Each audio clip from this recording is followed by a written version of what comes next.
welcome to Overtime Hockey Talk. My name is Mark Paul. My co-host Justin Baker and I are poised and ready to go through the Atlantic Division. Justin, good morning. It is July the 2nd at like 9:30 a.m. It's we usually don't do the nice, not that this is that early, but the earlier podcast. So good morning to you, sir. Yes, hi, good morning. It's the sun is shining. It's a beautiful weekend. I know. I am going to the pool later. I'm excited. Oh. We're going to our my brother-in-law. His family is members at this prestigious swim club place in Ann Arbor, Michigan. So we get to be his guests and go swimming there. So it's pretty fun. We've gone a bunch of times, but it's like, members only. It costs them so much money to be members of this pool club for what, 3 months out of the year, like thousands of dollars just to do it. So, but it's beautiful. It's fantastic. And I don't mind riding on their coattails for that. So. Right. Yeah. Do they have like cabana boys or people that bring you fresh drinks and no, towels? It's not quite like that. It's like a family pool kind of vibe, but like it's just high end people, I guess. But yeah, I do kind of feel like Jonathan Cheechoo with Joe Thornton. Do I deserve to be there? No, but will I? Yeah, I'll go.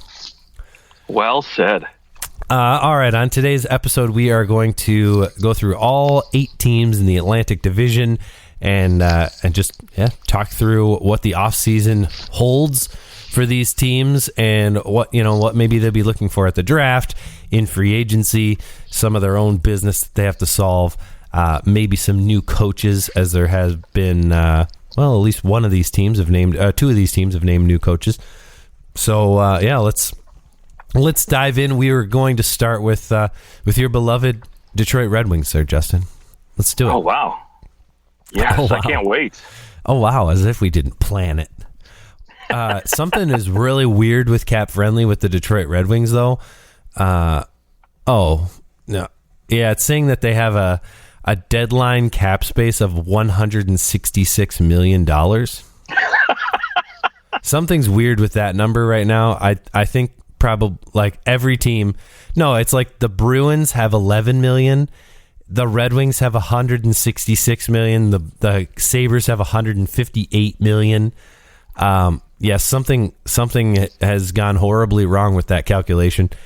That's why I just saw that number and was like, that's double the cap, more than double the cap.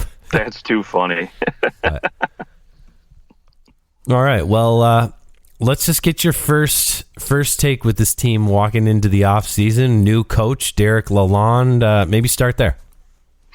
Yeah, new coach coming in. I mean, listen, we know he's got a history with Yzerman. He was, part of John Cooper's squad for the last few seasons. And, obviously Yzerman hired him. Right, yeah, Yzerman hired him. And Yzerman's also no stranger to bringing in unknowns or new guys, right? Because he obviously he's never been a head coach in the NHL before. And I got to say, I kind of like that. I don't know too much about Derek Lalonde other than his actual coaching history. And he does, he has had some success in the ECHL, I'm sorry. And also with the AHL Iowa Wild, apparently he set the franchise record for most wins in a season and goals in a season, etc. But, I mean, look, there's obviously been a lot of head coaching changes lately, and you just see the same names recycled all the time. And sometimes, to me, that gets a little irritating because, for example, like I look at a guy like Paul Maurice, who just went to Florida, right? And we'll talk about him, a little bit later. But I get the sense like, hey, you know what? If they're not willing to take a chance on Andrew Brunette, who is a Jack Adams finalist, why recycle an old coach that has had zero success in the playoffs? I mean, it just doesn't make sense to me. So sometimes I like it when you bring in new faces, new people. So hopefully he's got that Stanley Cup pedigree still there from John Cooper and winning a couple. Which theoretically, that's going to bring in new ideas. Right. And I also think that what it does mean is that Steve Yzerman maybe wants a little bit more control over the head coaching position. Bringing in your own guy, bringing in like a rookie head coach, kind of says that, I want to have some more input, and I know that this guy's going to allow for it. I think that that's fair to assume that Yzerman wants a little more control over that position that maybe he didn't get with Jeff Blashill, because Blashill was already there when he got there. Right. Yeah. This is his first head coach after 3 years, and so that makes total sense, right? You want to finally have your guy at the helm, and I will say I'm excited about all the Gru and Minion memes that I've been seeing on Twitter already. Oh my gosh, that's so funny. I actually haven't seen any of them, but I thought that. Oh yeah, especially with the movie coming out here soon. It's just been rampant, and it's too funny. And now I've been seeing other people, taking Raymond, Larkin, their faces, and putting them on Minions now too, and it's fantastic. Nice, that's perfect. I think it became more and more obvious to me that the Red Wings were going to hire Lalonde, because the longer the Tampa Bay Lightning were in the playoffs and other teams are hiring coaches, the Red Wings are just standing pat. It was like they're definitely waiting for him. There's no doubt about it. Right. Yeah, absolutely. And I am disappointed we won't see Larionov or Fedorov coaching, but I get it, right? I mean, obviously, we just heard about what's-his-face from the Flyers goaltender just literally trying to leave the KHL and gets arrested for ducking military service. So I'm sure there's a good reason why Yzerman was like, you know what, I'm just going to stay away from Russia right now and not rock that boat. And here we are. Yeah, it's going to be an interesting sidebar in the draft coming up. Right. How far will it make Russian players drop? Exactly. Okay, so the Red Wings, their composition right now, other than, of course, Seider and Lucas Raymond, you're looking at a lot of players who are going to become UFAs after this year, especially at the forward position.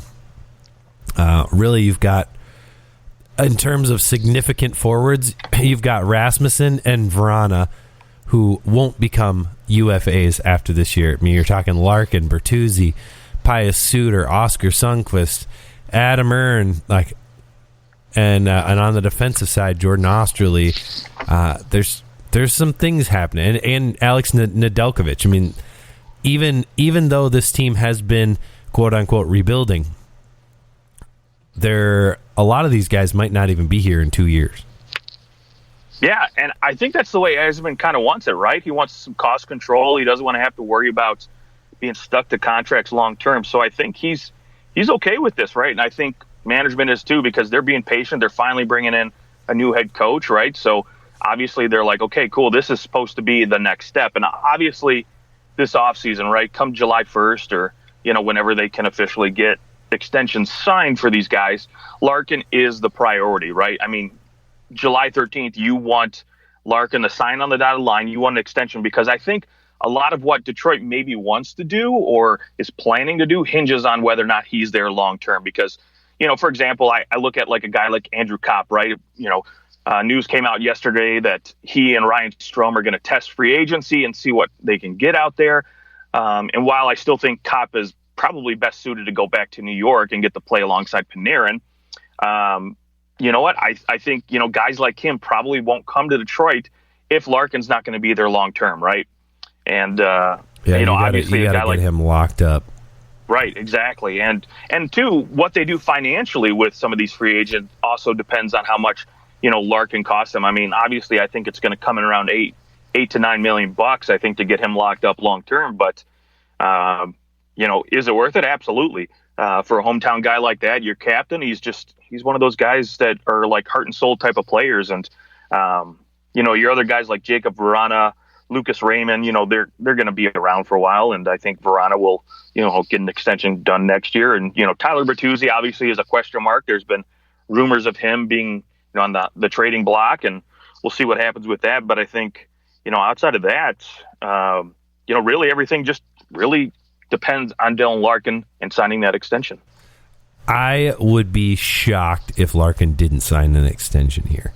Oh, absolutely. I mean, why would you not? It's like John Tavares not wanting to play for Toronto, right? Your hometown team. And, plus, you already play there. You already live here. You like, and a nice thing, he's only 26 when his deal comes up.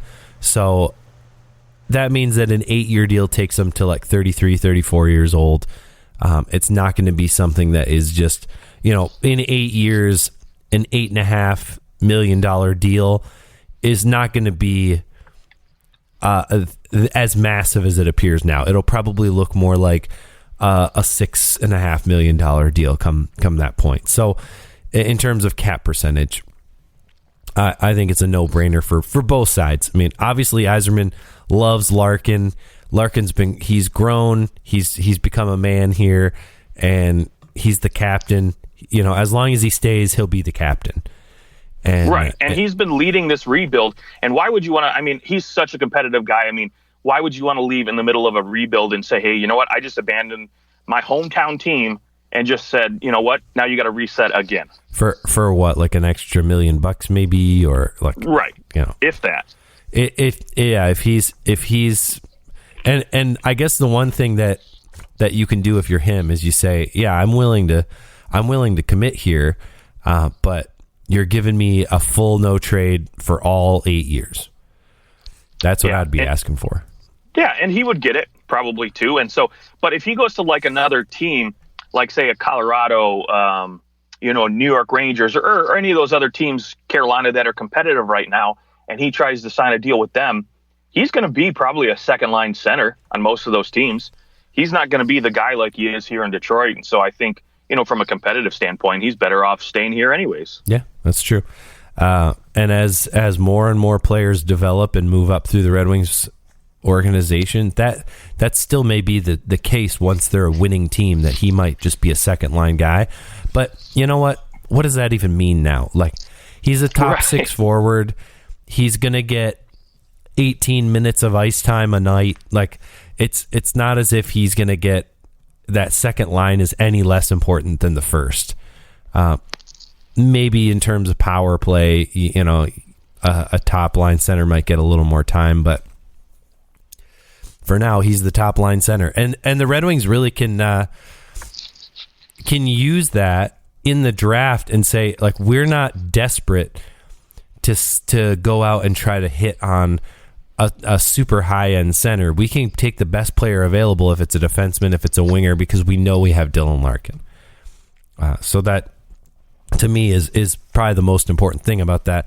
And I think he'll sign an extension rather quickly this summer. I don't expect to go into next season with him unsigned. No, I suspect if Yzerman's Yzerman, he's probably got something already in place. Yeah, because he can't sign that until, what, July 13th? Day of free agency. So, yeah. Any thoughts for where they're going to go in the draft?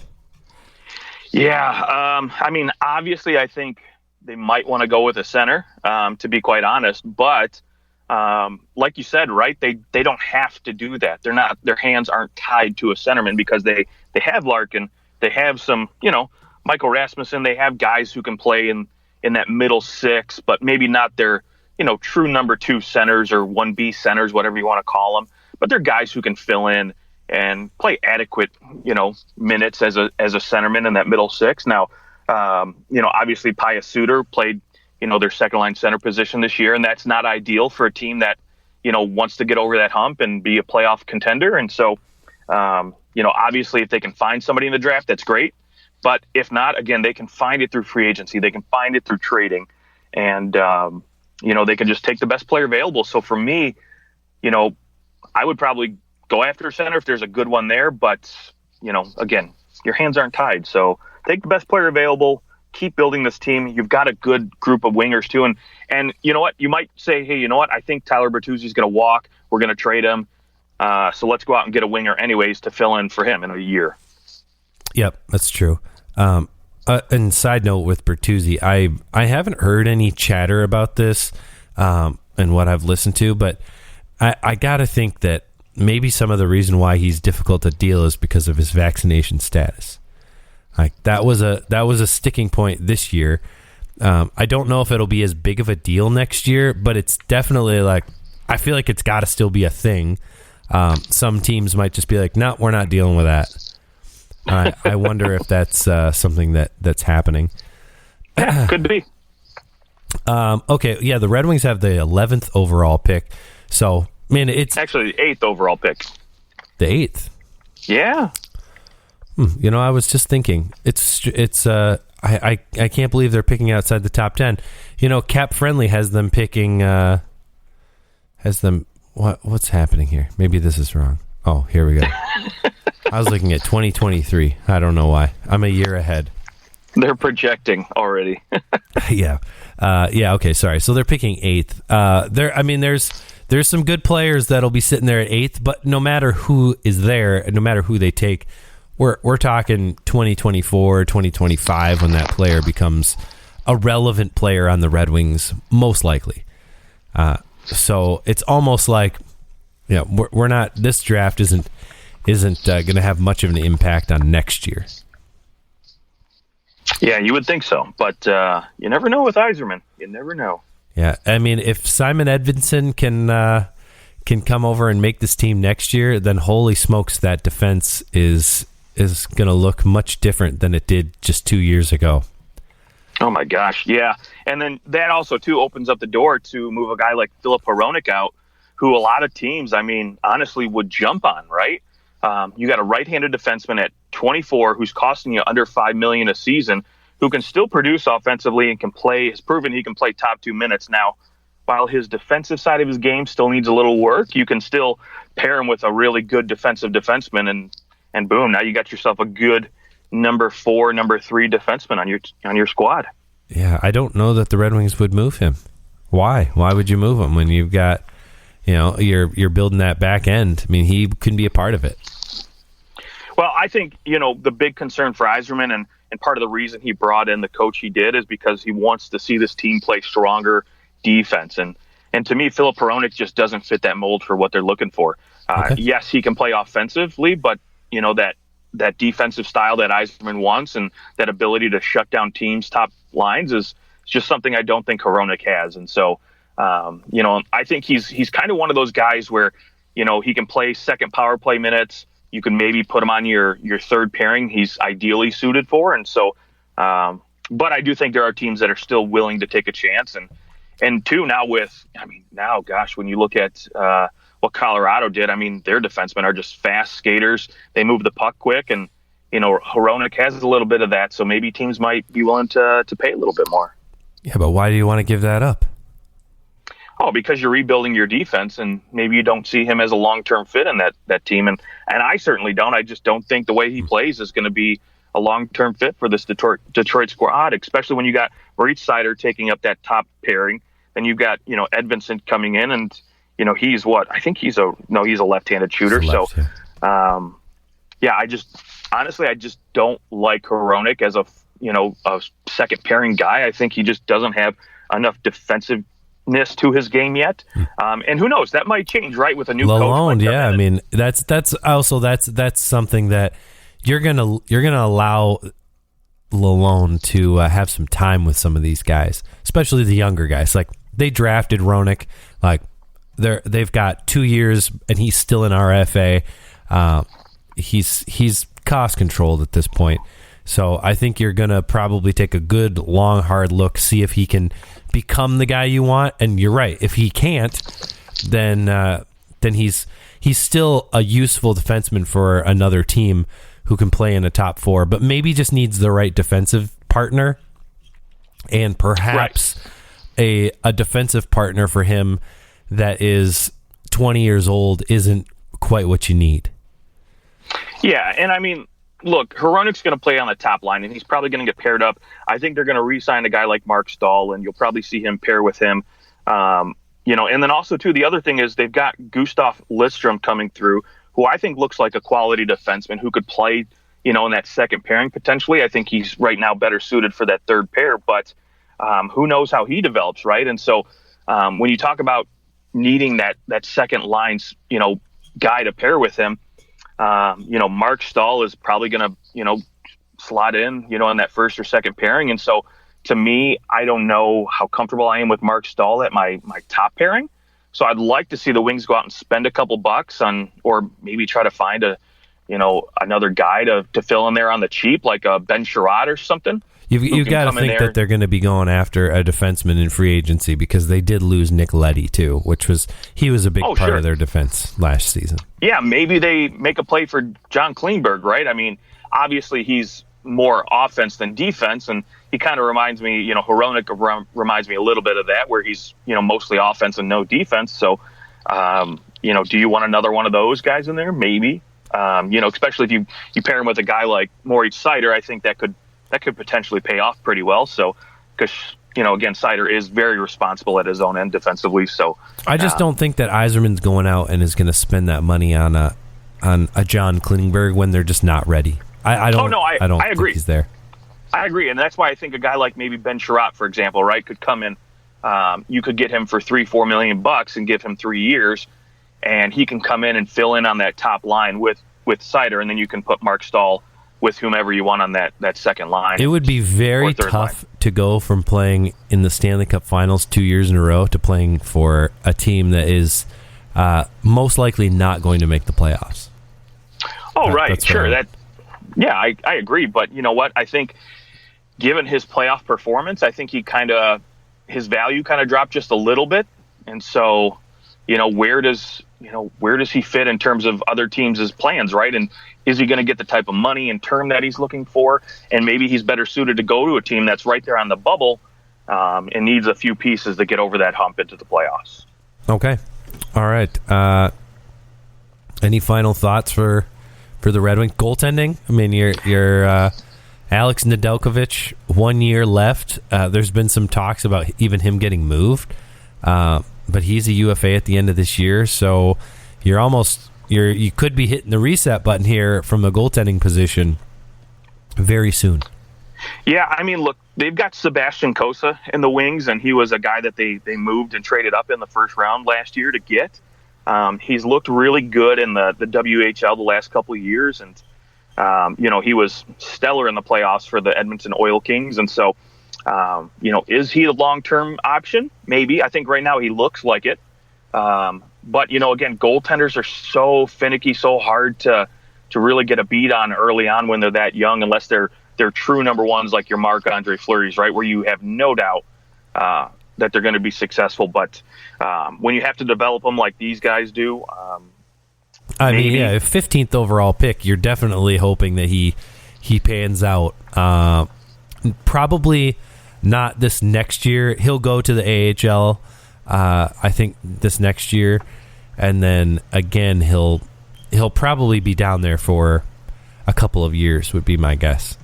So this could be a situation where maybe you see the Wings go out and go and get a veteran guy, right? Bring somebody in, and who knows? Maybe they take a swing at a guy like Darcy Kemper or Jack Campbell. I mean, Campbell played at U of M, so Yep. I have heard that tossed around that maybe Campbell would go to Detroit because Detroit might be willing to pay him a little bit more. They might be willing to pay that $5 million dollar amount. The Leafs just aren't going to pay him that, and it's unfair and fair at the same time. If he had the season that he had early on this year, all year long, absolutely pay him the money. But I think the Leafs are looking at it like, you haven't been able to stay healthy. You've never played a full season. You had some very wild up and down times of the season. And yes, he was good in the playoffs. I wouldn't say he was great in the playoffs. They didn't lose because of him, but they didn't really win any of those games because of him either. Not that he didn't make saves to help them to win, but he didn't go out and steal any games. So no, I kind of look at him like Darcy Kemper, right? Was to Colorado, because they didn't win any series because of him, but he didn't cost them any games either, right? Made some good saves when he had to. He definitely cost them some games. He had some bad goals in a few of those. I mean, yeah. But when you're playing 20 plus games, yeah. I mean, I know he didn't play much in the conference finals, but I mean, obviously they're going to go out and they're going to get some other goalie. It'll just be, it'll be interesting to see if they do decide to go a little younger. Maybe they do give opportunities to some of the kids in their system.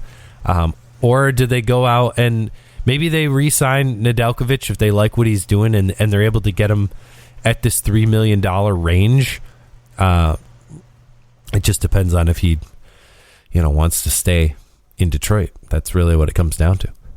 Yeah, we'll see how he does this year. And obviously if he's winning a lot of games and playing a lot of minutes, he might say, hey, you know what, this is where I can be long-term and be the number one guy. And, maybe he wants to see it through. All right. That's the Detroit Red Wings. 25 minutes on the Red Wings. We could just stop the podcast now and well, let's move on to we'll move on to the Leafs. We'll just start the first two teams being the teams that both of us root for. I'll give my 2 cents here walking into the off season for the Maple Leafs. I posit that if you look at the way that the Tampa Bay Lightning won the Cup, you look at the Colorado Avalanche, so which are the 2 most recent teams to win the Cup. Well, they have one very specific thing in common. I guess 2. They a lot of their top guys was through the draft. I mean, no team has every player through the draft, but a lot of their top guys were through the draft. You had Landeskog, McKinnon, Makar. All those guys are through the draft. Rantanen. And then on the flip side with Tampa, you've got Kucherov, you got Hedman, you have Stamkos and Vasilevsky. With the Leafs, you've got Austin Matthews, Mitch Marner, William Nylander, Morgan Riley. They're building it through the draft as well. And I think the mistake that a lot of teams make is they go, we lost a couple years in a row. Like, I don't think you can look at the last 5 years of the Leafs losing in the first round and say all 5 of those years they should have won.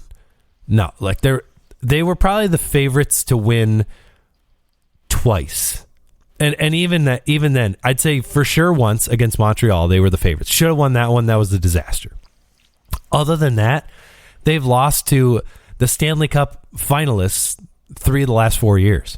Like, it's not as if they're losing to a bunch of scrub teams. And the one time they should have won it was to a team that went to the Stanley Cup Finals. So I don't think you should look at this and say, we have to trade Matthews, Tavares, Martin. Like, you're not going to trade Matthews, but like one of those big 4, we have to shake it up. The Tampa Bay Lightning did not go and trade any big names after getting swept by the Columbus Blue Jackets. The Colorado Avalanche lost in the second or first round how many years in a row before they broke through this year? I don't think that it's you have to be able to, like, you got to go and win 1 round. And then the next year, maybe you'll win 2 rounds. And then the next year, you'll win 3 rounds. I don't think that it has to be that linear. And I think that the Colorado Avalanche proved that. I think that probably the most logical thing is to just come into next year with those big 3 or with the big 4 and try to do it again. I think your chances of losing are probably pretty low. Like, you're gonna break through eventually with this group, and I think that it's much easier and a better plan to build around what you have, trust what you've built, as opposed to saying, let's just trade one of them just for trade's sake. Like, obviously Nylander's the name that's been thrown out. Let's just trade Nylander just to kind of change the culture or change this or that. But no matter who you trade William Nylander for, you are probably not getting a guy who is going to be a point-per-game player back in return. I mean, he had 34 goals this last year. That is going to be almost impossible to just go out and find. So I don't think that you deal Nylander. I think you just get away from all these old, slow players that they've been signing that are, they're Toronto boys, blah, blah, blah. No, just you got to go out and you have to acquire the Michael Buntings and the David Camps. And I think that they made great progress last year in free agency as opposed to prior years where they're trying to pull in these older veterans because they felt like they needed some leadership. I don't think you need that leadership now. I think you've got it up front. I think you've got veterans in the back end. Now you just need to go out and acquire speed. And then, a guy like Wayne Simmons, you need to go bye-bye. Bye-bye, Wayne Simmons. I think that it was a good thing that Jason Spezza retired. They need to get away from that type of player, and they need to go out. It's fine if somebody is a little tougher like a Wayne Simmons, but they've got to be able to play too. And Wayne Simmons just can't play. No, I agree. I will tell you though. So there's two big things, right, that I think those other two teams you mentioned, Colorado and Tampa, had that Toronto doesn't. And I think at some point you kind of have to step back and look and say, hey, you know what? Can we do one of these things, right? So the first one for Colorado is they had the luxury of having cap space. They got lucky because McKinnon's on such most underpaid player in the history of this league. His contract's going to essentially double when he re-signs. Landeskog, Rantanen, these guys were all on pretty cheap deals. Obviously, Rantanen getting his extension, and same with Landeskog. But, they had cap space to burn. And so when they were able to find a guy like Nazem Kadri for essentially, again, they traded for, Tyson Barrie, but, they were able to and Kerfoot, but they were essentially able to absorb a cap space because Kadri wasn't traded because of his suspensions or that he cost his teams, potentially playoff series, et cetera, all that other crap. He was traded because it was cost, effective for this team to move him because they needed help on the back end and they didn't have any cap room, right? So I disagree 100%. They said that they had to trade him. He got suspended 2 years in a row in the playoffs for doing something stupid. It was just they couldn't keep it anymore. Kerfoot for Kadri, not super fair straight up. If Barrie had worked out in Toronto, I think it would have been a fine deal. Sure, but regardless, a team like Colorado takes advantage of something like that because they have cap space. Sure, yeah. Now a team like Tampa Bay, they've been successful because they've been willing to deal those first-round picks to bolster that third line because they needed that depth, something that Toronto is missing, in that third and fourth line, to get that extra scoring from guys like Nick Paul and Barclay Goodrow and get that chip in, third. Essentially that's what won them those two Stanley Cups, was having such a great third line both times. And so, obviously, look, it worked out for Tampa, it worked out for Colorado. And so I think at some point, if you're Toronto, you really have to step back and look and say, hey, you know what? We don't have a ton of cap space, and we're probably not going to have a ton of cap space anytime soon. So, if we're not willing to deal or shake up the roster by trading a guy like William Nylander, which I wouldn't either, because I agree with you, they're not going to get the return back for a guy like that. So you have to be willing to move those first-round picks. And, Dubas wasn't willing to do that this year. And, sometimes you can say, okay, cool, I understand it because you need to restock the cupboards, the prospect pool. But at the same time, you have to realize, we got to go out there and win now because they've only got 3 more seasons left of, Mitch Marner's contract, John Tavares' contract. Now, do these guys re-sign? I think, obviously Marner's going to get re-signed, but Tavares, I don't know. I think he'll re-sign, but who knows, right? Yeah, by the end of that deal, Tavares is 34 years old. That's just right. And Austin Matthews too. Yes, I think he'll re-sign, and I think they'll basically write a blank check for 20%. But at that point, who knows where the cap's going to be at? So you might, your window right now might only be these 2 years because Austin Matthews might want that full 20%. And who could blame him, right? No one's ever gotten that number. No, I agree. I don't. Not even Connor McDavid is getting that number. No, but I think Austin Matthews is going to go and say, hey, you know what? I want to make more than Connor McDavid, so he's going to get at least $13 million on his new deal. So, is that going to, is the cap going to go up enough to really, kind of offset that raise? So it'll depend. It'll depend on how willing he is to I feel like, hey, is he going to be willing to take a little bit of a discount? Like, could he go command $14 million? Yes. But should he sign for 12 times 8? Yes. I mean, 12 times 8 is still almost 100 million. I think you probably see the first 100 mil. Well, no, that wouldn't be 100 million. That'd be 96, but it's pretty damn close. I think you probably go. Well, oh wait, is that what the 12.5? That was 12.5 times 8. That's 100 million, right? Is that what McDavid signed for? Yeah, that's 100 million. Yeah. So I mean, I'm sure that he's getting more than that. Probably 13, but it's just you're really handicapping the rest of your team. So it kind of comes down to like, are you willing to take a little bit of a cut so that your team can win? That's that obviously that's what it'll come down to. But we'll see what happens there. It's going to be real tough to. I mean, Tavares, you're not going to have 3 guys making over $11 million. So Tavares will be, he'll be gone at the end of this deal unless he's willing to sign a much smaller deal moving forward after that point. But I think the Leafs do have a lot of guys coming up that can make their roster. Nick Abruzzi looked solid at the end of the year. He's going to get a full training camp after he just came from playing college hockey. He'll get a full training camp. Rodion Amirov, who the Leafs took in the first or the second round? First round in 2020, 15th overall. He has looked good. I mean, granted, Russian, we're always concerned now about those Russian players. Will they want to come over? Can they? So that'll be a question mark. But then you've got Topi Niemela, who the Leafs took third round in 2020. Like, really, their 2020 draft has the potential to be monstrous with him, Amirov, and Hervonen. All those guys look like they could be key contributors to a team down the road.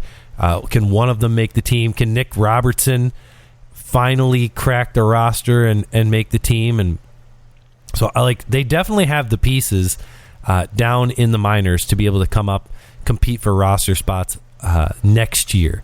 And I think that's what you want. Like, this team has kind of lacked that, instead of allowing for young players to come and have opportunities in the lineup, they've had guys like Simmons and Clifford and Spezza that have taken roster spots, and it's just been a lot. I think that it's been good for players' development down in the minors, but it is time to give those players a longer look, actually have spots available for guys to fight for, where, like, when you're like, yeah, I mean, we'll if somebody outplays somebody, we'll definitely have them make the team.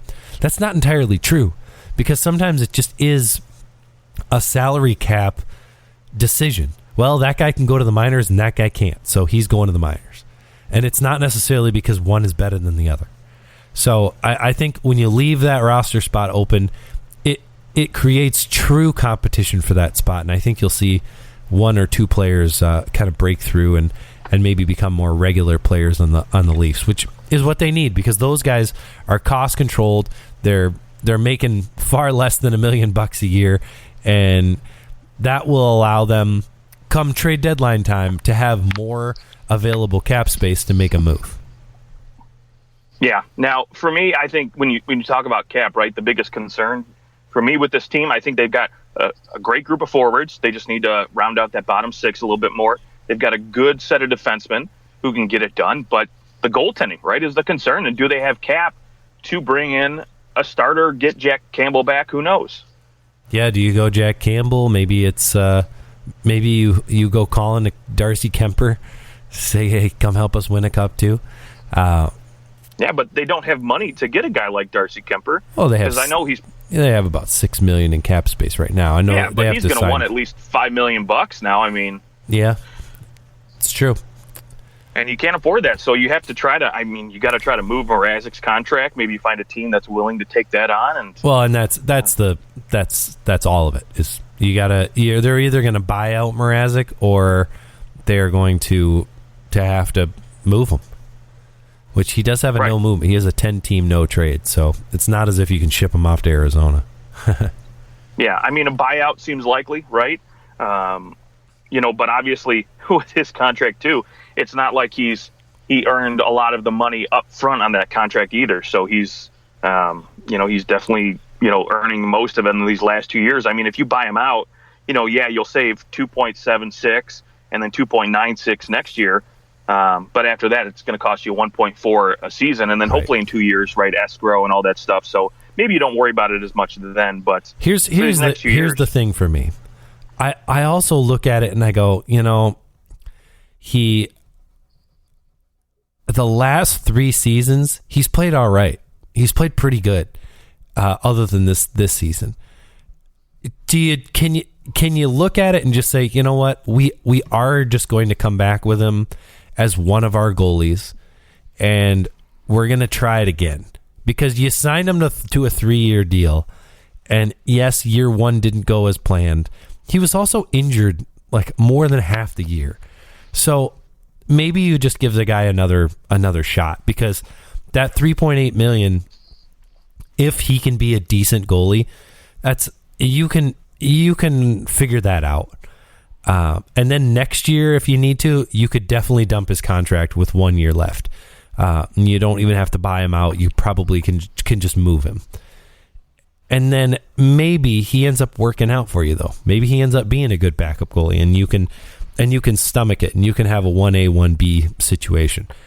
I don't mind bringing him back and giving him another opportunity, but what I do mind is letting him be the only guy there, right? I think they need another another 1A, 1B guy there for him. But again, that comes down to cost control, right? How many of these guys are out there for, $3 million where you can afford to sign them?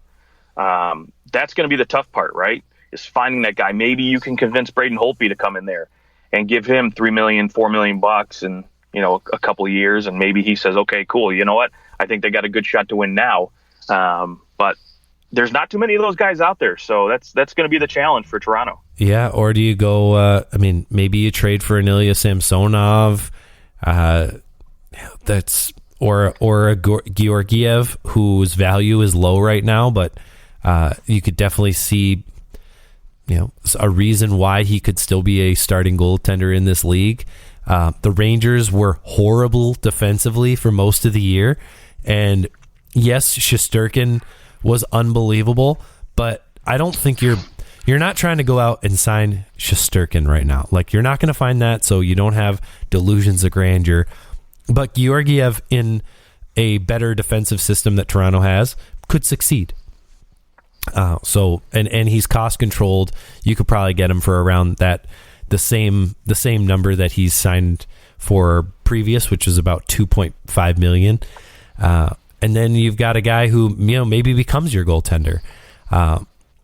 I think all of this, though, there is one issue, is that there's a lot of just almost like drama with the goaltending position in Toronto. There's no steadying effect from the goaltending position, and that's really what you want. That's why the Lightning are so successful, because there's such a we have Vasilevsky. We don't even have to worry about anything.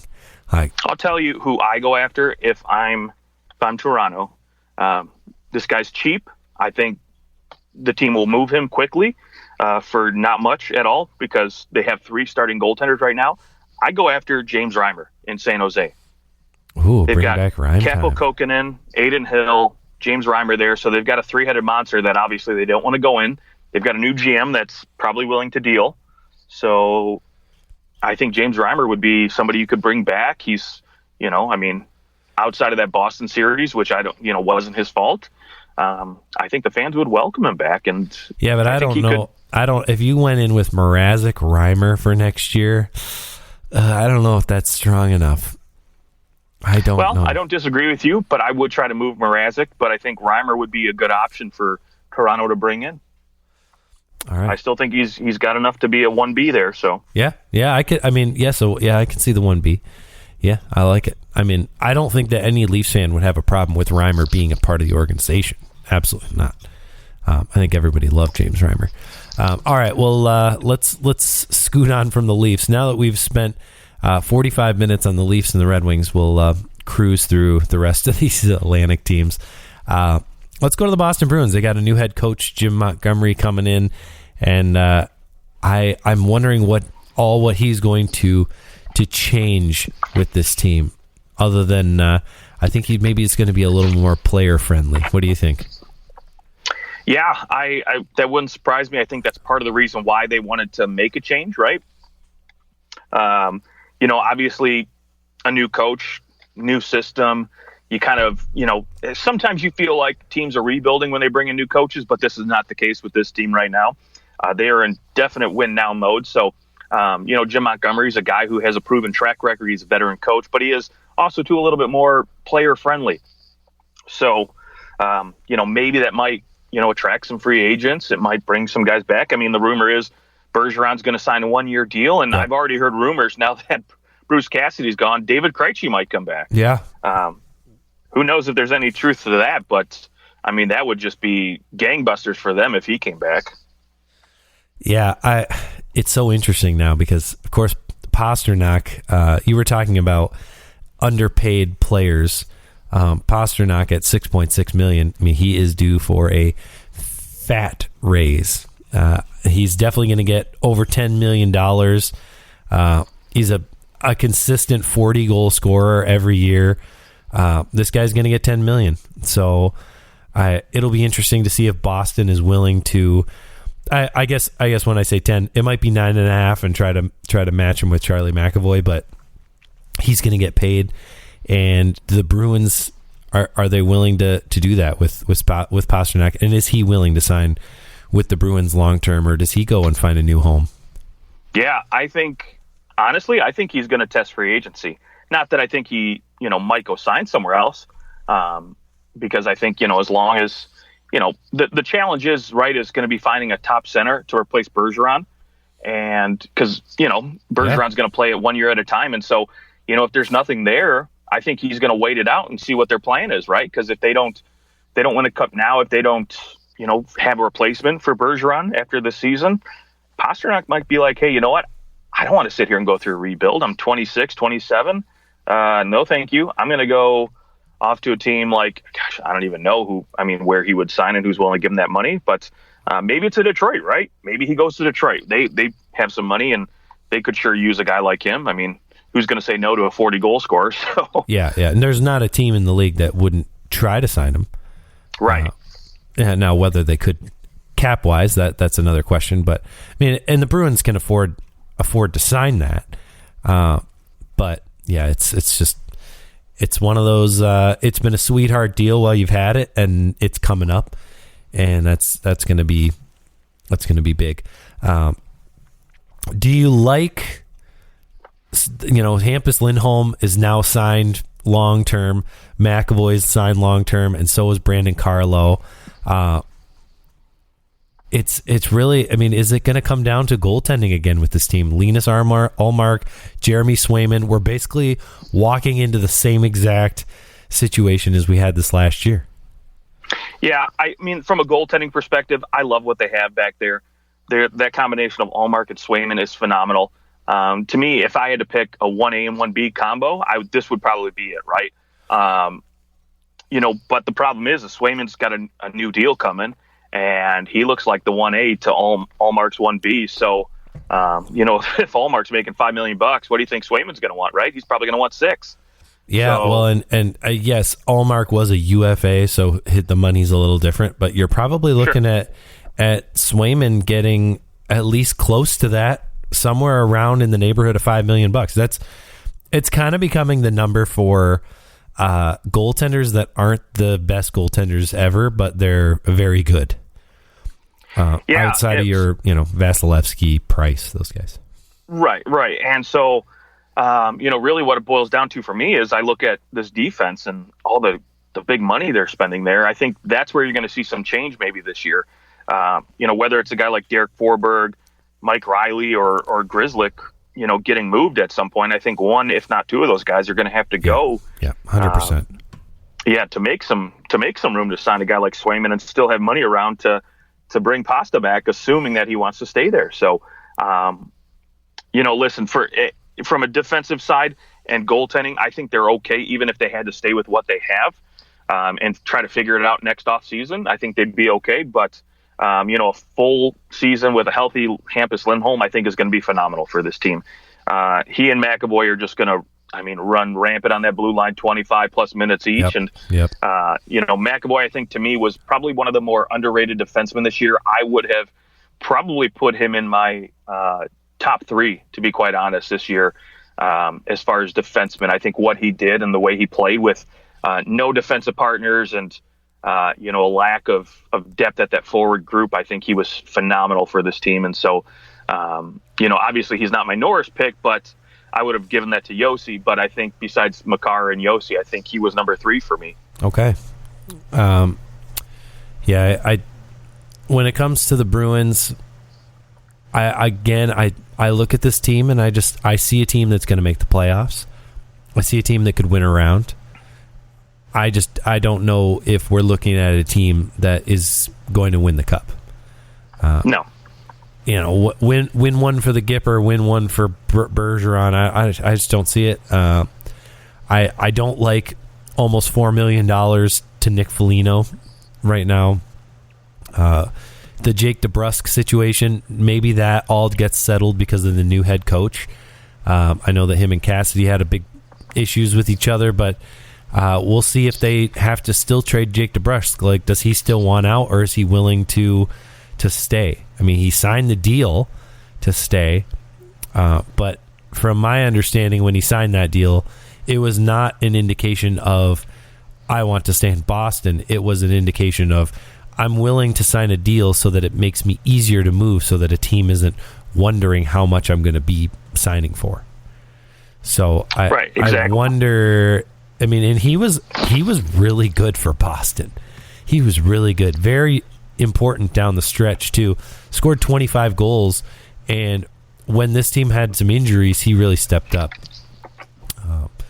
And he gives them the flexibility, right, to move Pasta off that first line and put him on that second line. And but obviously the problem is, right, without a Bergeron, without David Krejci, Charlie Coyle's your top center, and that's just not a recipe for success, especially when you think long term, right? Especially with Pasta and DeBrusk, 2 years from now too. All these guys going into UFA, they could implode really, really quick here. So and don't forget, Brad Marchand is going to miss the first little bit here of the season. The first, I think it's, oh gosh, what is it?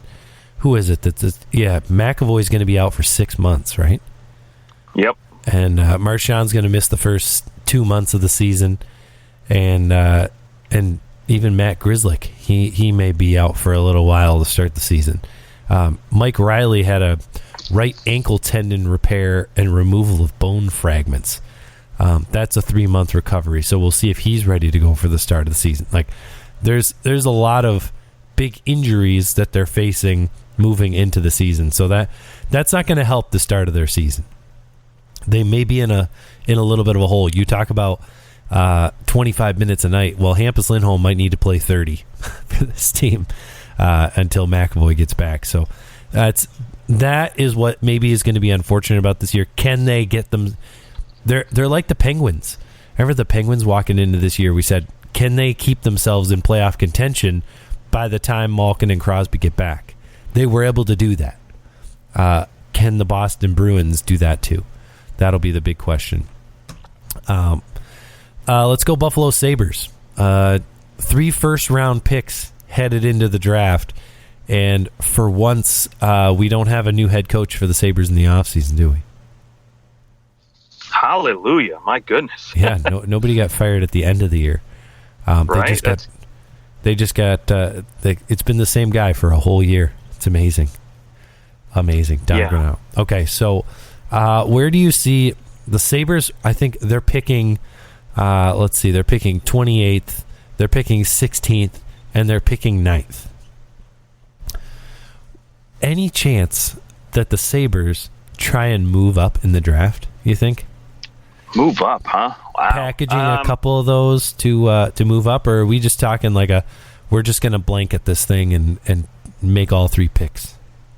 You know what? It wouldn't shock me if, say, for instance, Montreal goes out and they do take Slafkovsky with that number 1 pick, and Shane Wright, Logan Cooley are sitting there prime at number 2, and New Jersey is still willing to deal, then maybe, yes, you could see them trading at number 9, trading another one of those first rounders, and maybe throwing in, a 3rd or 4th round pick. They could potentially, or maybe throw in a 2nd round pick for next year, because they have 3 of those as well. Maybe you can make that move, right? It's not out of the question. And really, I mean, if you were able to get a Logan Cooley or a Shane Wright to come in and be your number 1 guy of the future, that's not bad. I mean, Don't get me wrong. I like Middlestat. I like what they have, but I think one of these 2 guys would be much, much better than what they've got right now. Now the question is New Jersey are they going to be open to just acquiring picks, or are they going to want a player? Yeah, that's the good question, right? I do think they are kind of in that win now mode.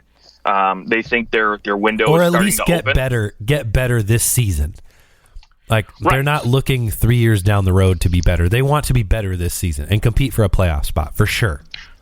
Right, and from a player standpoint, right, they don't really have a lot of guys, I mean, that they can really deal. Or I shouldn't say that they want to deal, right? I mean, obviously they'd love to give, Kyle Okposo or maybe get rid of Jeff Skinner somehow, but New Jersey's not going to take either one of those guys. So, when you look beyond that, really it's Alex Tuck, Casey Middlestat, Tage Thompson, but Buffalo's not dealing those guys. They'd be stupid to. One guy that I could see including in a deal, I think maybe you would do like maybe the 9th overall and the 28th overall plus, I think it was 28th overall is where they're picking. Was that right? 28th overall, and Victor Olofsson. Victor Olofsson would be a reasonable, like, he's a goal scorer. He's not prolific. He's like a right at 20 goal type of guy. He can put up 45, 50 points in a season, and you're going to have to sign him to probably around $5 million a year. He's 26 years old. I think you can find a way to where he could be a guy that could be jettisoned if you were bringing in a Shane Wright, or, if you loved a guy down there. Or I should say I guess, there. I mean, don't get me wrong. I don't mind that idea. And I don't think they'd have to move 2 first rounders if they include Olofsson in that deal. I think you could probably get away with a 2nd round pick. 3 pieces really. Yeah. So, but yeah, I mean, I don't mind it. I think it's not a bad idea at all, really. And if you're New Jersey, right, you kind of like that too, because you are looking for wingers. You want more scoring on the wing, and so plus you still get a 9th overall pick. Like, you're not moving down to like into the 20s. Yeah, I think you're right. If you were to go the 9th overall pick plus a 2nd round pick plus Olofsson, I think that would get it done. Yeah, I think both sides would be happy and get what they want. And, I mean, look, they could bring in, I would probably take, Shane Wright, and he's, NHL ready. So you could plug him in, on your 2nd, 3rd line right now and see what he's got. But I don't know. If you're Buffalo, I think you probably send him back to juniors. I think that's what I'm kind of hearing, is that Shane Wright will probably, whoever drafts him is going to draft him knowing he's going to go back to juniors because he missed a whole year of juniors. That's what I've been hearing. I'm not opposed to that anymore, to be quite honest. I mean, look, when Owen Power got drafted number 1 overall and went back to Michigan, I said, you know what? Hey, I like this. I think that's the smart move, because stop rushing these guys in unless they're generational talents like Connor McDavid, obviously. But I think from a physicality standpoint, and I think from just an IQ standpoint, you want these guys to develop and get that confidence that they can dominate, because once they come into the NHL, they're not going to dominate like they did in juniors, and you don't want to ruin that psyche. Right. So you want them mentally ready to compete. Yep, I agree. Yeah, I think if you take Shane Wright, he's probably not coming into your roster. You could, but it's going to be much better for him to go and be dominant as opposed to playing on your 3rd or 4th line. Right. And they're still, I mean, let's be honest, with Craig Anderson and Dustin Tokarski, or, whomever plays that backup position, I mean, the rumor is that they're going to go out and get somebody else to play with Craig Anderson, because they still want to send, Luukkonen back to the AHL to play 60 games there. Yep. So they're not like in win now mode, or they're not like close to where they think they can compete for a playoff spot. So why rush a guy like Shane Wright too? Yep, that's right. All right. Well, either way, if the Sabres decide to just keep all their picks, they're going to have their draft day. I mean, they've got 4 picks in the first 41 picks, so they'll have a pretty exciting draft day there in Montreal. All right, let's move to the Florida Panthers. They have no first round pick, no second round pick. They have no first round pick for the next 3 years. So in terms of the draft, they have certainly sold out their capital in terms of for a win now mode. They won 1 round for the first time since 1996, and now they find themselves with a new head coach in Paul Maurice, which I absolutely love that move.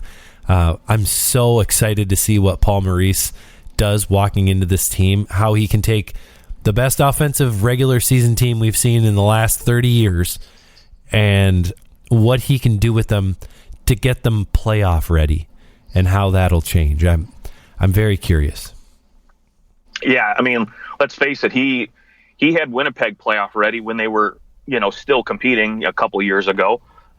Their brand of hockey was good for the playoffs, but now he's got more talent, right? He's got much more, a lot more offensive firepower to work with, and he could potentially have Claude Giroux in there as well. Rumor is, I think they're still trying to work something out with him, but obviously he's got to take some sort of discount. So really with this team, right, even more than the head coach, because I still think regardless who's at the helm there, I think they're still going to be successful. Now, again, I agree with you. I think it comes down to can whatever head coach is there get them playoff ready, but to me it's going to be what they do with Sergei Bobrovsky this season. Is he still there come, September, October, or does he get moved at some point during the summer, and how much do they have to eat? Because I think cap space is a concern for this team, especially considering that we've got Jonathan Huberdeau's contract coming up. Mackenzie Weegar's going to need a big raise. And so it'll be interesting to me to see if they make that move to try to free up some cap space to keep these guys long-term. And they're going to actually have to pay Spencer Knight something. Right. Yeah, when I look at this next year, I really see a year where, it was genius to bring Paul Maurice in, because I think you come in with the mindset that, we must win the cup. This is our cup year, because Huberdeau's up, Hornqvist will be gone, and, I think maybe you could go into this year and keep Bobrovsky, but you'd have to move him next year. So I think you're coming into this knowing that you've got to win. I think there's a lot of pressure, but I think Paul Maurice is the perfect man to kind of take that pressure and use it and help this team to advance to new heights. It'll just be interesting to see if they can have the same type of depth that they have had over the last 12 months, where they basically have had a second line playing on their fourth line. I don't know if that'll be the case next year. No, I think a guy like, for example, Patrick Hornqvist, I think whether or not he's moved or he's bought out, I think he won't be there next year, because you don't want to pay a guy $5.3 million to play on your fourth line, right? So you're going to open up some spots there. I think, getting a full season of a healthy Anton Lundell is going to be phenomenal for this team. But again, Mason Marchment, he's not going to be back this season. I don't think they can afford to keep him and Giroux. So one of those guys have got to go. And I think, if you're Florida, you'd probably rather keep Giroux. He was phenomenal on that top six for them. And so obviously Joe Thornton won't be back either to play the occasional game. So I think there's going to be some changes, like you said, on that bottom line, that bottom six, 4 guys there on that forward group are going to be a little bit different. So we'll see what happens there. Yeah. Yeah. And I mean, in terms of the draft, there's not much going for the Panthers. They're just going to have to try and do this through free agency at this point. They've already drafted all their guys. Yeah, and those bottom 6 guys are easy to find in free agency. I don't think there's any shortage of those. So they should be able to get some guys relatively cheap that can still produce a little bit. All right, yeah, and let's not forget Mason Marchment. He was almost a point-per-game player playing on the third line. Unbelievable. So, he's going to go somewhere, and he's not going to get a crazy contract, but if he can go and produce that again somewhere else, some other team is going to be very lucky. All right, let's go to the Montreal Canadiens. The Canadiens have 2 first rounds, 2 second, 3 thirds, 3 fourths, a 5th, a 6th, and 2 7th round picks. They have a ton of picks in this upcoming draft, 14 to be exact so far. Man, I am excited to see what they'll do, because I think there's a lot that could happen. I think Jeff Petrie could be moved.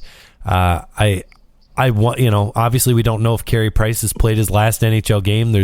I think there's a good chance that he's done. And they went out and they acquired Evgeny Dadonov. But there's a lot of potential moves. Paul Byron, he could be moved. You've got Mike Hoffman, who could be moved. There's been rumors out there for Josh Anderson, who would fetch a pretty penny. It's all just going to depend on what this Montreal team wants to do moving forward and how quickly they think they can win again, right? Like, I just don't see this team being a winner for a little while, though. No, I agree. I think it's all about giving guys like Cole Caulfield, Nick Suzuki time and opportunity, right? Give them the minutes to play each night, see what they can do, and really just kind of continue to mold those guys and continue to draft, right? Like you mentioned, they've got a ton of draft picks coming up in this year's draft. So, do they maybe move some of those too? Like next year, for example, right? Maybe you move that Calgary pick this year and move into the first round next year, because the first round next year is going to be loaded at the top. So, maybe you wait and cash in then instead of this year. But either way, I think, they're going to have a lot of opportunities to bring in young talent and see if they can develop them. So don't rush it. Maybe they go tankathon and so that they can get that number one pick next year again. And, I doubt it's going to happen 2 years in a row, but, we've seen Edmonton do it. So who knows? That is true. But did the rule start this year, or is it starting next year where you can't win the draft lottery twice? I think that was this year. That's this year. Yeah, I don't know. That's a good question. Yeah, that's this year. So I don't think the Montreal Canadiens can win the draft lottery again for 5 years. Interesting. So it's going to be. All right, we'll see. What's going to be interesting is when there's like 6 or 7 teams that are up for the draft lottery that can't win it. So you just have all these, like, it could get weird. I don't know if is it that you can't have the first overall pick multiple times, or is it you just purely can't win in the lottery? I don't know. Let me Google that. Yeah, Google it. Yeah, do some research. I'll filibuster here for a minute on the Montreal Canadiens. I think there's a lot of players that the Habs could move to acquire those draft picks, and I think there is. You're right. There's every reason to look forward to that 2023 first round and try to acquire as many picks in that as you can. I think that Jonathan Drouin could be a great target to move. I mean, he's a UFA at the end of this year. Has everything worked out the way that they were hoping? Absolutely not.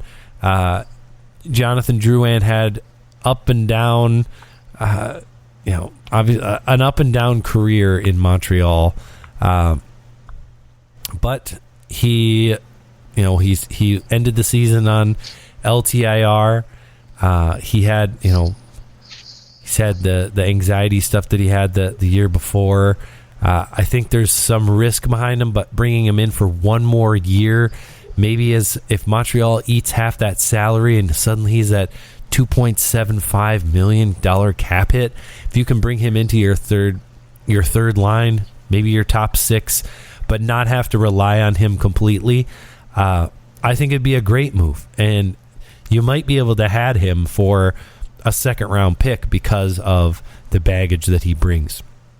He might be a great risk worth taking. Maybe now it's going to be hard for a team like the Leafs to make a deal like that with Montreal, maybe, but he may be a great fit on the wing for the Leafs, especially if you could get him for cheap. Justin, what'd you find? Yeah, so the official rule is you cannot win the lottery more than twice in a 5-year period, and any lottery wins prior to 2022 will not count. Prior to 2022. So 2022 so Montreal counts. could win it. Yeah, 2022 counts, so Montreal could win it twice next year. They could win. Okay, they could. You can win it 2 times. Okay, Yep. Just not 3. Okay, so yeah, I mean, Well, that's it's all the reason to tank. It's all the reason you need. Connor Bedard right there. My goodness, is he going to rip it up? Right. All right, let's go to the Ottawa Senators. We'll get to the Stanley Cup, runner-ups to close out the show. The Ottawa Senators, I think, are probably one of the teams in the NHL that they were like, the rebuild is over, all we care about is wins, and they still sucked. And here we are. Owner passed away. There's seemingly behind the scenes a lot of changes. I know they went and they hired 2 new assistant general managers very recently, and they are kind of in this position. They've got a lot of young guys knocking at the door, and really they need to figure out their goaltending situation with Matt Murray. But I think this is just a team that you just kind of you unlock the door and you see what they can do. Yeah, really, that's it, right? Let the young guys go and see what happens. I mean, guys like, Josh Norris, Tim Stützle, Colin White, Drake Batherson, they've got a lot of good young talent here, not to mention Brady Tkachuk, who is an absolute legend after his fandom in Calgary for his brother there.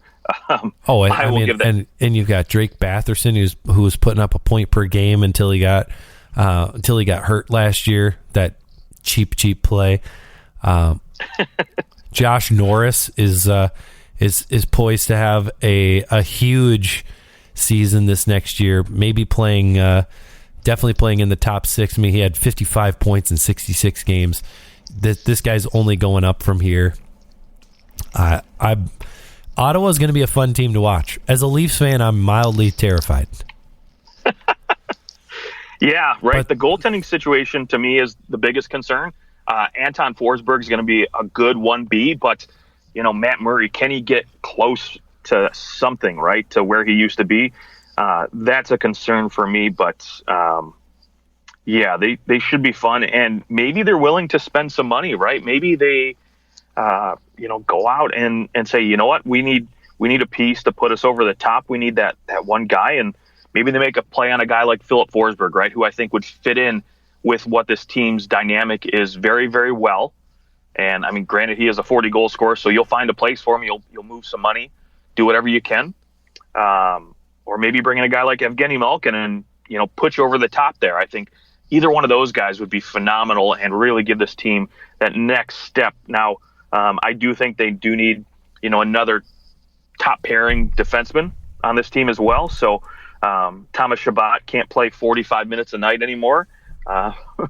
Maybe try to spread that around a little bit.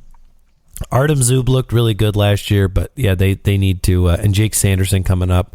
I think they probably trade Brandstrom here in the offseason. But yeah, their defense is my biggest concern. Is do they have an NHL defense outside of Chabot, really? Because Jake Sanderson, only 19 years old, you're not expecting him to come in and play 25 minutes a night. So I think, and he hasn't even played an NHL game yet, so we don't even know if he'll make the team. So very true. That's a huge question mark. But they have the beginnings of a very, very good team. They're very young and ready to roll. It'll be exciting to watch them.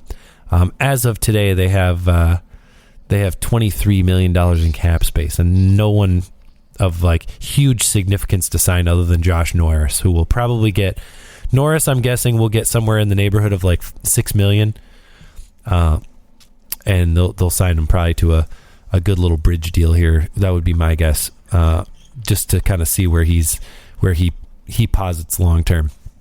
Okay, let's close it out with the Tampa Bay Lightning, since we're at an hour and 15 minutes. We'll close this one out with the runner-ups to the Stanley Cup, and I mean, they re-signed the Lightning have already re-signed Nick Paul to a 7-year. I think it's a $3.15 million cap hit per year. Does this remind you a little bit of the Abdelkader deal? Or the Franzen deal? Listen, I love Nick Paul's game, and I thought he was phenomenal for that Tampa team. My only concern with him, and I think long-term it's going to get even more of a concern, is his lack of speed, right? We saw with Colorado how they were able to just, hit the gas and he couldn't keep up, right? So maybe he drops a couple pounds. Maybe he figures out his skating a little bit better. But at 27, I don't think that's really going to happen. No, he's only going to slow down. Right. I think he is what he is at this point, and Tampa knows that, right? They obviously like what they see out of him, and so maybe you put a couple other speedy guys with him to kind of offset that a little bit. But Nick Paul's a guy who's a Swiss Army knife. I mean, he can go play second power play. He can move up and down your lineup. He can take faceoffs. He plays the wing. So I like his game, and I would have liked to have signed him as a Red Wing fan. I think he would have been great on a third line for you. But, again, the money they're giving him and the cap situation they're in, it kind of seems like they're expecting him to be a little bit more than just a third line guy. Well, they gave him such a long-term deal because they're trying to, obviously the Lightning are eventually going to, they're not going to be contending for a Stanley Cup in all 7 of those years. And they know that. So I think they're looking at this like Stamkos has 2 years left here.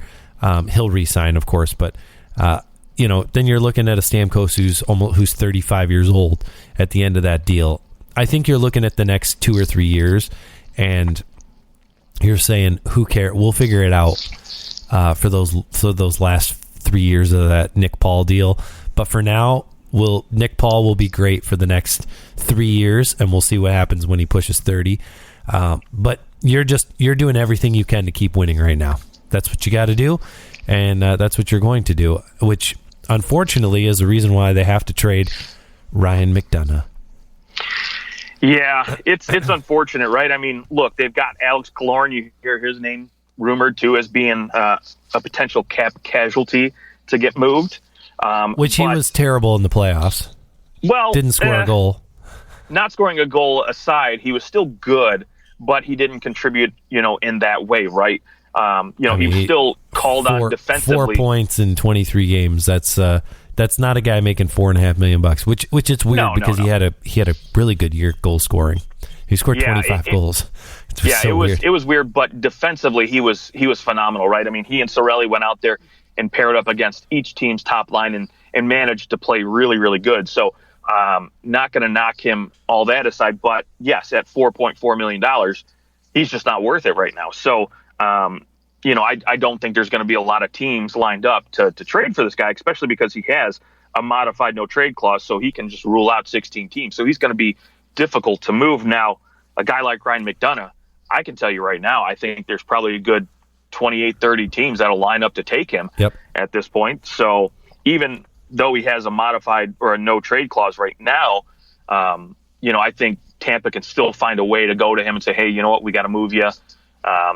He's got 2 cups here. So, I think he'll be more than willing to help the team out, hopefully. And I think that they'll probably say, wait, where do you want to go? We'll try to help you go there. Yes, That's exactly what it's going to come down to. And they'll take a 5th-round pick, 4th-round pick, who knows, just to get it done, because really they want to re-sign Andre Palat, right? This guy's, a franchise player. He's just been, phenomenal for this team. And so I think they don't want to lose that. Honestly, though, I think that it might be their fatal mistake. I think that the years that they won, they were still willing to all right, well, we gotta do what we gotta do. We gotta jettison some guys, and they let Barclay Goodrow go. They let Blake Coleman leave. They didn't try and dismantle the rest of the team. And you know what?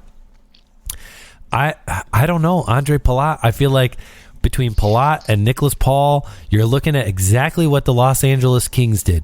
The Los Angeles Kings overpaid for players that helped them win the cup, and then they live to regret it because they overpaid for guys that now Palat maybe Palat not so much as Paul in terms of regret, but Palat is 31 years old. I mean, he could very quickly go from being a very relevant player to quickly being a guy who's, he put up almost 50 points. Well, see, he's a 50-point guy.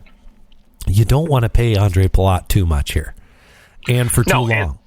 Right, and they have to be careful because they've got Eric Chernak and Sergachev coming up that both need new deals, and these are top 4 guys for them right now. Especially if you get rid of Ryan McDonagh, Sergachev's value just goes even goes up even more. So you've got to tread carefully if you're Tampa Bay here, especially with that Palat deal too. Yeah, and man, I don't know who's more important to your team, Palat or McDonough. I know Palat scored some big goals, but McDonough plays a lot of minutes. And me personally, I'd keep McDonough if it was me. Yeah, I think so too. And but I would try to trade Killorn and say, Palat, just we'll sign you to 4 years at $5 million. I think that they could swing that. They could make it work. Yeah, but I will tell you this: Tampa's not done. I still think they're going to push. A lot of teams might look at them now the way they lost to Colorado because they weren't as fast. They might go, hey, you know what? This is the end of Tampa. It's hardly the end. I think they're going to be competitive for the next 2 or 3 years still. Especially with, they've got guys like Kucherov still signed long-term. Braden Point's only 26. Sorelli's 24. They're not going anywhere. No, they're not going anywhere, but I could see a year where an early exit this next season. Just they've just played so much hockey. But the thing, too, we forget, Tampa's going to be a team that's not going to give a crap about the regular season either. So, they might end up finishing third or fourth in that division and still make the playoffs and then turn it on. So, yeah, all right, we'll see. All right, that is the Atlantic Division. We'll see what happens here in the draft coming up in just 5 days, and we'll try and check out the other divisions here for you before the draft. But if we're not able to, we'll just do it after the draft too. So stay tuned. Thanks for listening, and we'll talk to you guys soon. He could come in and play with guys like Tyler Bertuzzi or Jacob Barana, and I think he would continue to thrive. Yeah, I don't know that Detroit would be his first option coming into free agency right now based on where the Red Wings are, but maybe Colorado, right? There's a team that could, if Nazem Kadri doesn't sign for less than 8, he would fit in really well with them. He would. Maybe Washington. Yep, absolutely. Fit well in Washington. I mean, the idea of maybe getting to play with Alexander Ovechkin, that could be very attractive. Yeah, and maybe a lot of teams aren't willing to shell out big term for him and big money, so maybe he takes a 1-year prove-it-again deal with Washington and cashes in. I don't think so. I don't think he's signing any 1-year deals. Based on, I don't disagree with you. But. Based on he's at least he's been pretty consistent the last couple years. Once he's had this opportunity and just what he proved in the playoffs, he'll and it might be more like a 3-year deal, take you to 30. 3, sure. Maybe a 4 if he can. It depends on who you sign with. If you want to sign with a team that wins, and that's like a good team right now, yeah, you're going to have to probably sign maybe a 2-year deal, 3-year deal worth like $3 million, $4 million. But if you want to go to Detroit, Detroit will probably have to sweeten the offer and offer 5 years and like 5 times 5 for Andrew Kopp. I think would be a reasonable deal and would set Detroit up. Like he's going to be good in 5 years. Or we'll say when Detroit is really ready to compete for a playoff spot in probably another year or 2, he'll still be good. Yep. All right. Last team in the Metropolitan Division, the Carolina Hurricanes. What do you think Carolina is going to do going into this offseason? Because it just seems like they just can't get over the hump. No matter what that hump is, they just can't get over it. And and I think you and I talked about this, right, during our playoff series wrap-up. I think they need a big superstar-type forward to really get this team over the hump. And maybe they picked a good year because they have some money to spend, right? I mean, they've got a guy like Martin Necas who I've heard is taking calls, right? His agent is reaching out to teams to possibly move him. So we may not see him back in Carolina this year. I don't know.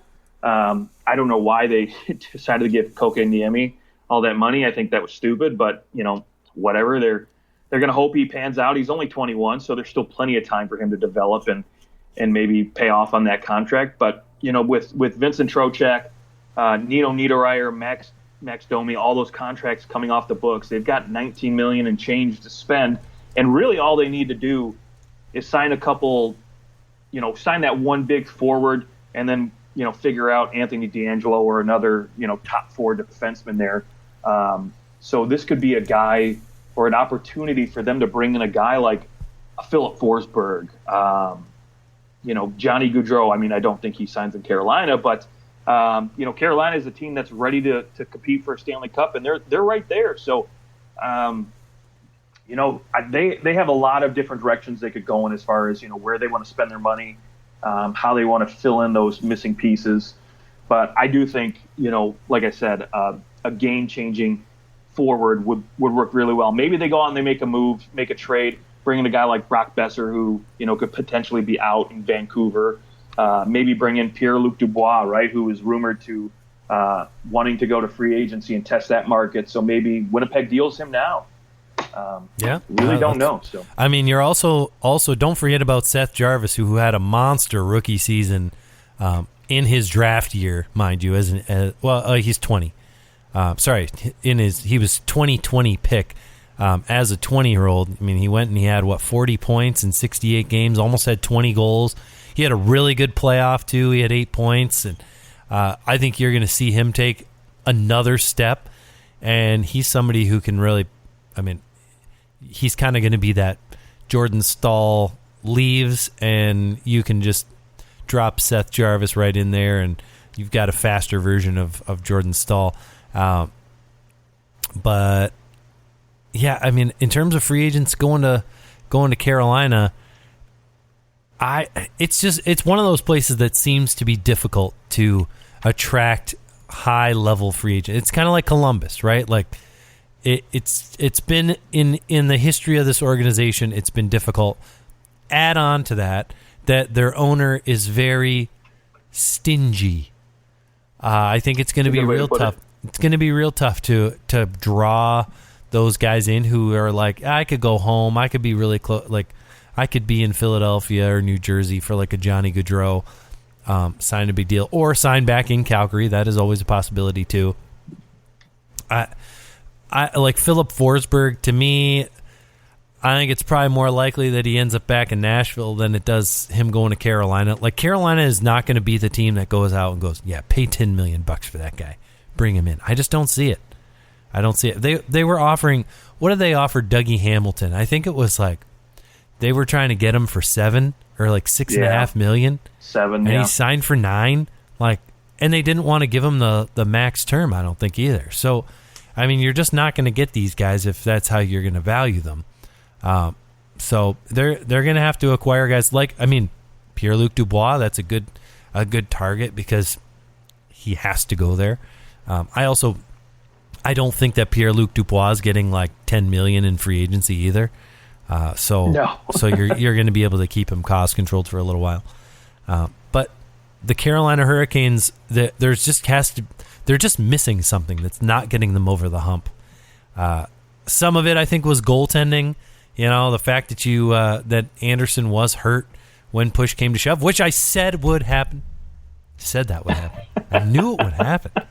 I knew it would happen. Every Leafs fan knew it would happen. Oh, time to rely on him? Yeah, he's going to hurt his groin. Yeah. That's just what's been happening to Frederik Andersen, and it's unfortunate. He's a great guy. He's a really good goalie.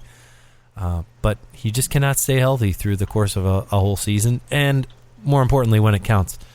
But any other players that you targeted for Carolina or things you've got going on with them? Boy, so what I will tell you, I'm sure you probably already knew this, but as of yesterday, their AHL affiliate, the Chicago Wolves, won the Calder Cup. So I think there's some talent there as far as, guys you can bring in for the bottom six. But, maybe, again, if you're trying to make a big move to bring in a top forward, which I think this team desperately needs, you could throw in a guy like Jack Drury, who looked pretty good in the Calder Cup. He basically finished third on his team in scoring with 24 points in 18 games and, was big for this team. And, again, there's some pieces there.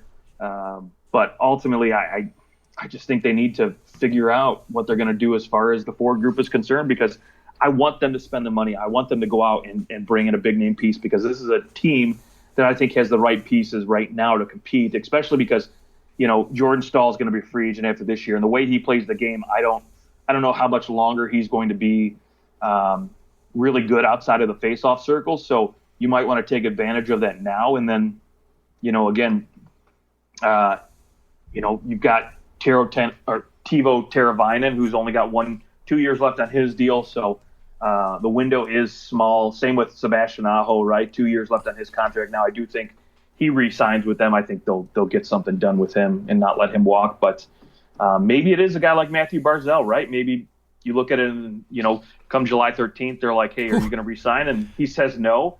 And so maybe you throw in all your marbles, right? You throw a guy like Jack Drury. You throw in a guy, Martin Nicias. Maybe you throw him in there and you give the Islanders some quality pieces that could go in and fill in those gaps for them too. Yeah, I mean, no matter how you cut it, you've got a guy who can score goals in Svechnikov. You've got Sebastian Aho who can just burn. They have a good top six. They've got some good pieces on defense.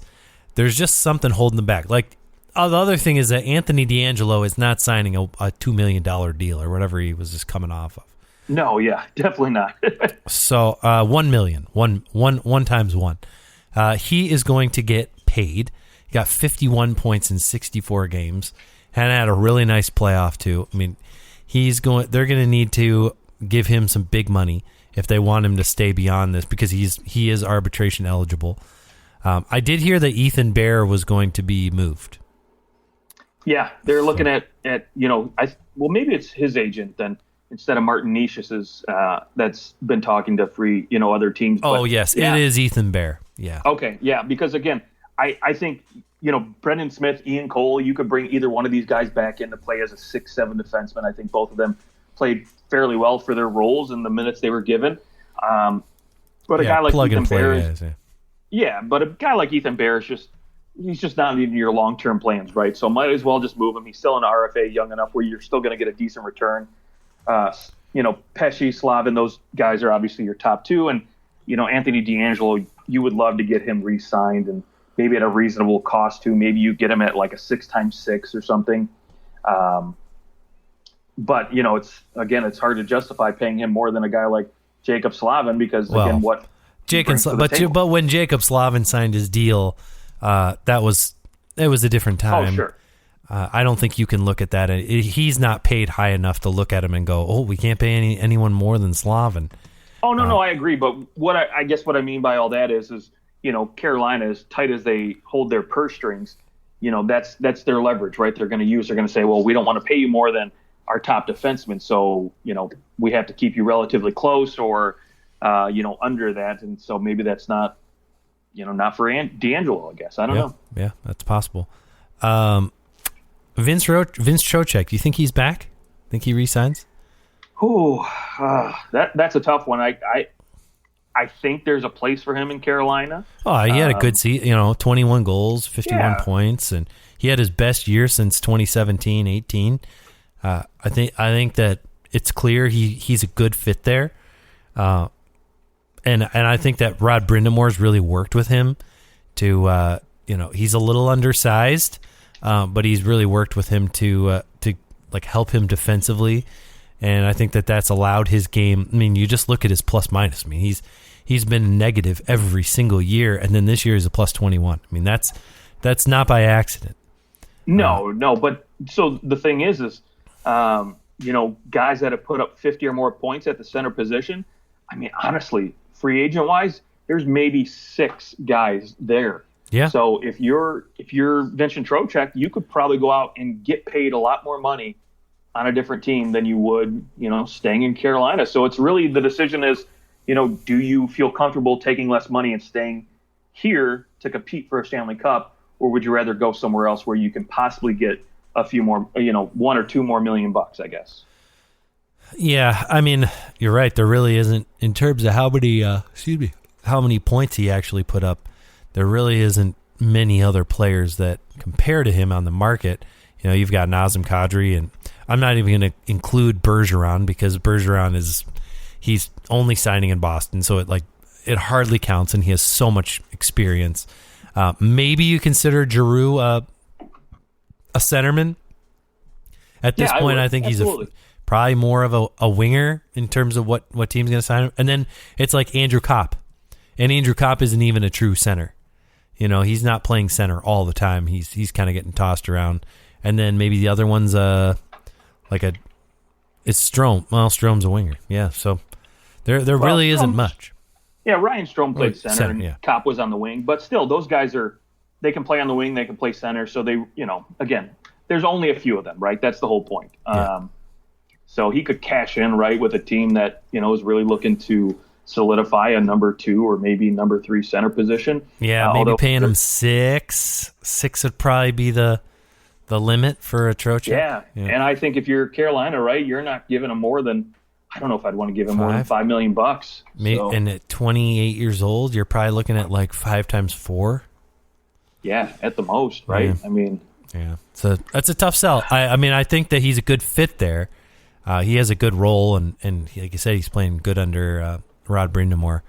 I guess it also depends on what else they're able to bring in. So I think this division is like every team in this division is going to get better outside of maybe Columbus. I think that's probably the one team you're looking at and you go, I don't know. Maybe the other team I could see would be the Islanders. I could see the Islanders taking yet another step back and going, oops, yep, actually last year wasn't a fluke. We just aged out. Well, it's funny, the Islanders, right? You look at this team and they just started off really rough. I mean, they didn't really play at home till 20 games it seemed like the last game of the season. But, I think with Barry Trotz gone, right, that's where I look at the Islanders possibly slipping, especially with whatever happens with Matthew Barzal. If they can't get him re-signed, they decide to move him. Who knows? I mean, obviously, I think he'll play out this year, being an RFA next season. So, for me, I think the Islanders, yes, I completely agree. I think they're poised to take a step back. I think Columbus is. And maybe Washington will probably take a step back, but they're still a playoff team. Yeah, no, I agree. I think Pittsburgh and Washington are still potentially playoff teams, but I think because they're getting a little older, their core is, and a little uncertainty for both teams in goal, whether that's Pittsburgh's number 1B slot and Washington trying to find a starter here.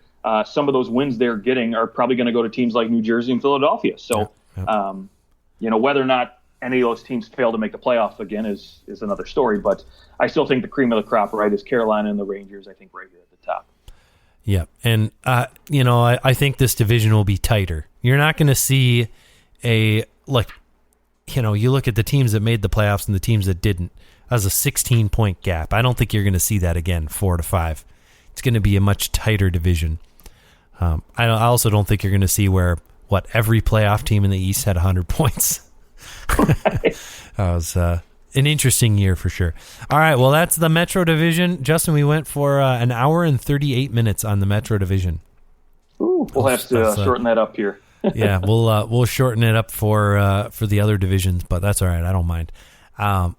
So we'll likely do the Pacific Division next, and then we'll hit the Atlantic and the Central, and then we'll be at the draft coming up on July 7th. So just about less than 2 weeks to the draft.